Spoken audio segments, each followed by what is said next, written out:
Hello everyone, कैसे हैं आप सब। एक बार पुनः से कोचिंग क्लासेस पर स्वागत है। उम्मीद करता हूं आप सब अच्छे होंगे, मस्त होंगे, बेहतर होंगे, आपकी पढ़ाई बेहतर चल रही होगी।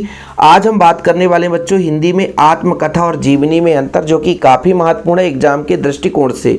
देखो बच्चों, जो आत्मकथा है वो अपने जीवन के बारे में लिखी गई एक रचना है, जबकि जीवनी जो होता है वो किसी महान पुरुष के बारे में जीवन गाथा है। यानी जब कोई व्यक्ति अपने ही जीवन के बारे में किसी चरित्र का वर्णन करता है तो वो आपका आत्मकथा कहलाता है। लेकिन बच्चों, जब हम किसी महान पुरुष के जीवन के बारे में चरित्र का वर्णन करते हैं तो आपका जीवनी कहलाता है। अब चूंकि आत्मकथा अपने बारे में कहा जाता है, इसलिए रचनाकार अपने ही जीवन को लिखता है, जबकि बच्चों जीवनी में रचनाकार अन्य व्यक्ति के बारे में लिखता है, क्योंकि स्वयं वो महान पुरुष नहीं हो सकता, इसलिए वो अन्य व्यक्ति के बारे में लिखता है।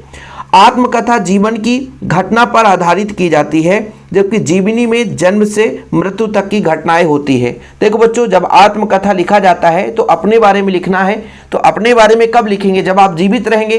तो मृत्यु तक की कहानी तो आप नहीं लिख सकते हैं, लेकिन जीवनी में किसी महान पुरुष के बारे में लिखना है, जो महान पुरुष अब संसार से गुजर चुका होगा। तो उससे जन्म से लेकर के मृत्यु तक की जितने भी घटनाएं हैं सब कुछ अंकित कर सकते हैं। लेकिन आत्मकथा में अपने ही जीवन के बारे में कुछ लिखना है, क्योंकि आप जब जन्म लिए हैं तब तक आप भाई कोई जानकारी तो था नहीं आपको, कोई यदि लिखा होगा आपके बारे में तभी आप जान पाओगे।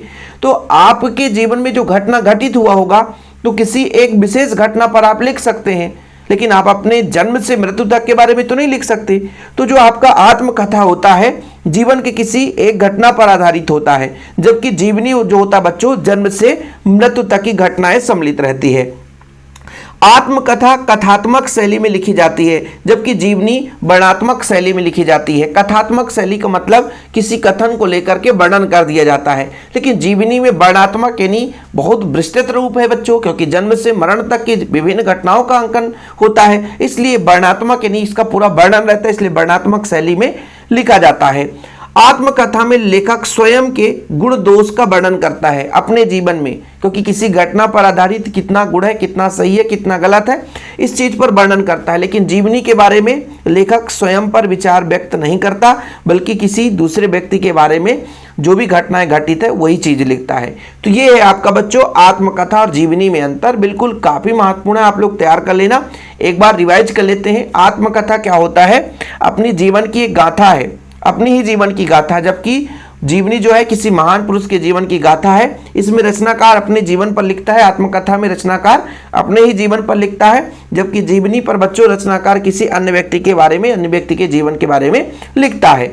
आत्मकथा में जीवन की किसी घटना पर आधारित है, एक घटना पर आधारित रहता है, लेकिन जीवनी जो है जन्म से मृत्यु तक की जो भी घटनाएं हैं उन सबका वर्णन रहता है। आत्मकथा सूक्ष्म रूप है बच्चों, जबकि जीवनी बड़ा सा रूप है।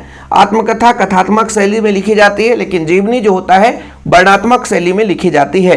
आत्मकथा में लेखक स्वयं के गुण दोषों का वर्णन करता है, जबकि जीवनी में लेखक स्वयं के गुण दोष के बारे में नहीं विचार करता, बल्कि दूसरे के बारे में विचार करता है। ओके बच्चों, तो आप लोग यदि इस चैनल पे पहली बार आए तो चैनल को सब्सक्राइब जरूर कर लेना, और आपका जो भी डिमांड रहेगा हिंदी में वो आपको वीडियो मिल जाएंगे। फिलहाल अभी के लिए इतना ही। जय हिंद, वंदे मातरम।